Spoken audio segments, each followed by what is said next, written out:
Saint মার্টিনে এই সেই বিখ্যাত সমুদ্র বিলাস। হুমায়ূন আহমেদ এই জায়গায় বসে লিখেছেন অনেক বিখ্যাত বিখ্যাত উপন্যাস। আসুন ভিতরে কে আছে দেখা যাক। সেন্ট মার্টিন সমুদ্র বিলাসের ম্যানেজার, এটা আমি বিগত 8 বছর যাবত দেখাশোনা করতেছি। যখনই আমরা ফ্রি থাকতাম, অনেক সময় স্যার আমাদেরকে জাদু দেখাতো। 1988 সালের বাংলাদেশের একমাত্র প্রবালদ্বীপ সেন্ট মার্টিনে একটা টিনের ঘর সহ 22 শতক জমি ক্রয় করেন বরেণ্য কথাসাহিত্যিক হুমায়ূন আহমেদ। পরে 1993 সালে সেখানে গড়ে তোলেন সমুদ্র বিলাস। সমুদ্র বিলাসের মুখ পশ্চিম দিকে, তাই কটেজ থেকেই চোখে পড়ে উত্তাল সমুদ্র।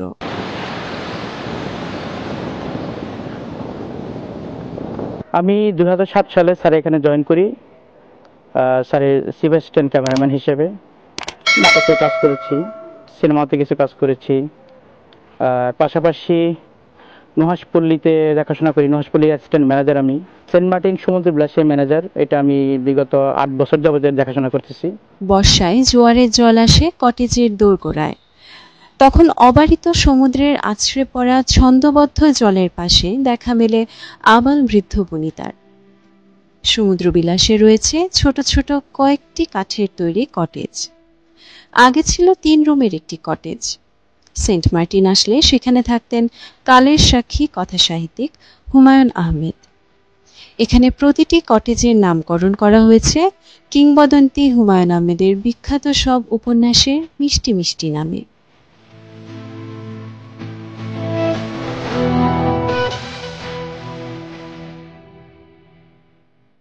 এখানে যে ভিটে বাটি যে আছে, মূল ভিটে এটা, এখানে একটা স্যার ঘর ছিল, টিনের 4 চালা একটা ঘর ছিল। এটা প্রায় ধরেন 2007-8 সাল পর্যন্ত ছিল। এটা 2008 সালে ওই বাড়িটা ভেঙে পরে এখানে একটা দোতলা বাড়ি করছিল স্যার, কাঠের, এরকম কাঠেরই কিন্তু দোতলা বাড়ি, অনেক সুন্দর করে করছিল। তো দোতলা বাড়িটাও ছিল 2018-19 সাল পর্যন্ত ছিল। এটা আসলে ঘূর্ণিঝড়ে, অনেক বৃষ্টিতে, ঝড় তুফানে অনেক নষ্ট হয়ে যায়, যেহেতু অনেক উঁচু। আর বর্ষা মাসে বৃষ্টি পানিটা পুরাটাই ওই ঘরে লাগতো কাঠে, যে কারণে কাঠগুলো পচে গেছে, ঘরগুলো নষ্ট হয়ে গেছিল। এই জন্য ওই ঘরটা ভেঙে ফেলছি। পর্যায়ক্রমে আমাদের আবার হয়তো এই ঘরটা নির্মাণ করা হবে, এটা এখনো উদ্যোগ নেব ইনশাল্লাহ। সুপ্রিয় দর্শক, আপনারা দেখছেন কালজয়ী কথাসাহিত্যিক হুমায়ূন আহমেদের সমুদ্র বিলাসের উপর নির্মিত বিশেষ তথ্যচিত্র। সেন্ট মার্টিন ঘুরে এসে এই পর্বটি বানিয়েছেন আমাদের নিউজ এডিটর শেখ মুহিতুর রহমান বাবলু। সাথে আছি আমি অর্পিতা তরি।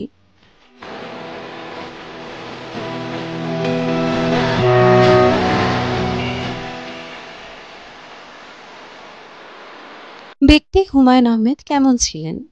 এমন প্রশ্ন ছিল সমুদ্র বিলাসের বর্তমান ম্যানেজারের কাছে। যখনই আমরা ফ্রি থাকতাম, অনেক সময় স্যার আমাদেরকে জাদু দেখাতো, বা যে কোনো সিনেমা বা নাটকের স্ক্রিপ্ট নিয়ে যে আমাদের মিটিংটা হইতো, এগুলা তো মানে সারা জীবনে মনে রাখার মতো। কারণ পুরো টিম নিয়ে যে আলোচনাটা হইতো একটা নাটক শুটিং করার আগে, যারা অভিনয় করবে তারা প্রত্যেকটা আর্টিস্ট ইনস্ট্যান্ট থাকতে হবে, এবং প্রত্যেকের এই মিটিং অ্যাটেন্ড করে নাটকের পুরো মূল যে কাহিনীটা সেটা বুঝতে হবে, প্রত্যেকেই থাকতে হবে, এবং ক্যামেরাম্যান সহ, সেখানে মূল ক্যামেরাম্যান সহ সবাইকে উপস্থিত থাকতে হইতো। এই হচ্ছে স্যারের গুণাগুণ, যে কারণে হচ্ছে স্যারের কাজগুলো অনেক ভালো হইতো এবং শিক্ষণীয় অনেক জিনিস। যে প্রত্যেকটা আর্টিস্ট যখন একটা নাটকের বা একটা সিনেমার কাজ হবে, যখন এটা নিয়ে আলোচনা হয়, তখন কিন্তু অনেক কিছু, অনেক ধরনের প্রশ্ন করে, যদি কারো দ্বিমত থাকে, সেটা স্যারের কাছে প্রশ্ন সরাসরি করতে পারতো, স্যার এটা এইভাবে না এইভাবে করলে যদি ভালো হয়। হ্যাঁ স্যার তখন যদি না এটা লজিক আছে, তাহলে অবশ্যই স্যার বলছে হ্যাঁ ঠিক আছে, ভালো কথা বলছো। স্যার লজিকে যদি আপনার স্যারকে লজিক দিয়ে আপনি বোঝাইতে পারতেন, কখনোই স্যার রাগ করতো না। কারণ এটা আমি আমার অভিজ্ঞতা থেকে বলতেছি, আমি স্যারকে বহু জিনিস নিয়ে স্যারের সাথে আলোচনা করেছি, স্যার এই বিষয় নিয়ে কখনো রাগ করতো না। হুমায়ূন আহমেদের ইচ্ছা ছিল সেন্ট মার্টিনে একটা ভবন তৈরি করার, যেখানে থাকবে গবেষণাগার, লাইব্রেরি, পাঠাগার সহ আরো অনেক কিছু। কিন্তু পরিবেশ অধিদপ্তরের অনুমতি না পাওয়াতে সে স্বপ্ন আর পূরণ হয়নি। 9 সালে আমরা এখানে তাঁবুর কটেজ করেছিলাম, একটা তাঁবু দিয়ে। 2008 সালে, যদিও 8 সালে 9 সালে। এরপরে তাঁবু দিয়ে ঝড় তুফানে, বৃষ্টি, বর্ষা মাসে কি এটা নষ্ট হয়ে যায়, বাতাসে ছিঁড়ে যায়, যে কারণে এরপরে আমরা এখানে একটা উদ্যোগ নিয়েছিলাম যে একটা বিল্ডিং করব। তো বিল্ডিং করার উদ্যোগ নিয়েছিল স্যারে, পরিবেশ অধিদপ্তর বললো যে স্যার এখানে তো বিল্ডিং করার নিয়ম নাই, স্যার বিল্ডিংটা না করলে ভালো হয়। তো স্যার তো যেহেতু আইনের প্রতি শ্রদ্ধাশীল স্যার, তখন স্যার চিন্তা করলো ঠিক আছে তাহলে কাঠের কটেজ করি। প্রাকৃতিক সৌন্দর্যের লীলাভূমি বাংলাদেশের একমাত্র প্রবালদ্বীপ সেন্ট মার্টিন। 3.8 বর্গ কিলোমিটার আয়তনের এই দ্বীপে আসা ভ্রমণ পিপাসুরা একবার হলেও সমুদ্র বিলাস দেখতে আসেন। সেন্ট মার্টিনে যারা আসে আসলে এক বাক্যে বলতে গেলে একবার হলেও হুমায়ুন আহমেদের বাড়ি দেখার জন্য মানুষ এখানে আসে। আমরা এখানে রিসোর্ট ভাড়া দেই সেটা বড় কথা না, রিসোর্টে থাকার জন্য না হোক অ্যাটলিস্ট স্যারের বাড়ি অন্তত এক নজর দেখার জন্য হলেও মানুষ এখানে আসবেই একবারই। এবং প্রত্যেক দিন সেন্ট মার্টিন যদি ধরেন 5,000 টুরিস্ট আসে, অন্তত 3,000 লোক আসে অন্তত এই বাড়ি দেখার জন্য, এক চক্কর হলেও আসবে। ভবিষ্যতে সমুদ্র বিলাস নিয়ে হুমায়ুন পরিবারের রয়েছে নানামুখী পরিকল্পনা। ইতিমধ্যে কিছু উদ্যোগও গ্রহণ করা হয়েছে বলে জানালেন এই ম্যানেজার। এটা আসলে সেন্ট মার্টিনে সমুদ্র বিলাসের যে মানুষের যে আস্থা অনীহা বা যে পরিমাণ মানুষের এখানে চাহিদা, আসলে মানুষ অনেকে অনেক কথা বলে বা অনেক মানুষ মনে করে যে হুমায়ুন আহমেদের এখানে অনেক কিছু আছে, অনেক ভবন আছে বা সুন্দর সুন্দর কিছু আছে। আসলে আমাদের এখানে তেমন ওইরকম সাধারণ গোছানো তেমন কিছু নাই, যদিও স্যার সেন্ট মার্টিনে অনেক আগে আসা যাওয়া করতো। আমি একবার বলছি যে 90 দশকে এখানে স্যার আসা যাওয়া বেশি ছিল, 2000 সাল পর্যন্ত। 2000 সাল 1997 সালে যখন স্যার নুহাসপল্লী করে, এরপর থেকে কিন্তু সেন্ট মার্টিনে স্যারের যাতায়াত খুবই কম ছিল, যে কারণে আসলে এখানে অত ধরনের স্থাপনা হয় নাই। আর আমাদের একটা পরিকল্পনা আছে, যেমন শাওন ম্যাডামও স্যার মারা যাওয়ার পরে আমরা এখানে আরো বেশ কিছু জায়গা ক্রয় করেছি। এখানে স্যারের ক্রয় করা ছিল 22% জায়গা, 1985 সালে কিনছিল বা 86 সালে।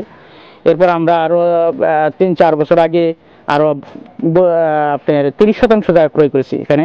তো আমাদের পর্যায়ক্রমে একটা আছে যে বড় একটা বিগ প্রজেক্ট দাঁড় করানো। সেন্ট মার্টিনে বাড়ি ক্রয় করার পর উপমহাদেশের প্রখ্যাত কথা সাহিত্যিক হুমায়ুন আহমেদ এখানে মাঝে মধ্যেই এসে থাকতেন, গল্প উপন্যাস লিখতেন। তিনি সর্বশেষ এসেছিলেন 2011 সালের 18 ডিসেম্বর। এরপর আর আসা হয়নি তার। দুরারোগ্য ব্যাধিতে আক্রান্ত হয়ে 2012 সালের 19 জুলাই যুক্তরাষ্ট্রের একটি হাসপাতালে শেষ নিঃশ্বাস ত্যাগ করেন দুই বাংলার তুমুল জনপ্রিয় এই কথাসাহিত্যিক ও চলচ্চিত্রকার।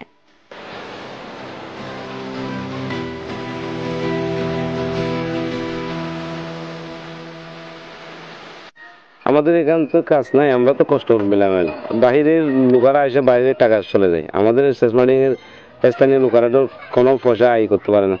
সরকারের 2 মাস 4 দিন বন্ধ রাখে, আবার 22 দিন বন্ধ রাখে। আমরা ফিশিং করি, ফিশিংতে যাওয়ার কষ্ট হয়ে গেছে। আমরা মাছ ধরার সিজনে বন্ধ হয়ে যায়, তাহলে মাছগুলি আমরা ধরতে পারি না, টাকা পয়সা আমরা আয় হয় না, তাহলে আমরা কষ্টতে থাকি। প্রকৃতপক্ষে কারা সেন্ট মার্টিন দ্বীপের আদিবাসী, কোথায় এবং কেমন আছেন তারা, এইসব আদিবাসীদের জীবনযাত্রা নিয়ে নির্মিত আগামী ভিডিও পেতে আমাদের চ্যানেলটি সাবস্ক্রাইব করুন, লাইক দিন, শেয়ার করুন, আপনার মতামত লিখে জানান আমাদের কাছে। সবার জন্য শুভকামনা জানিয়ে শেষ করছি আমি অর্পিতা তরি।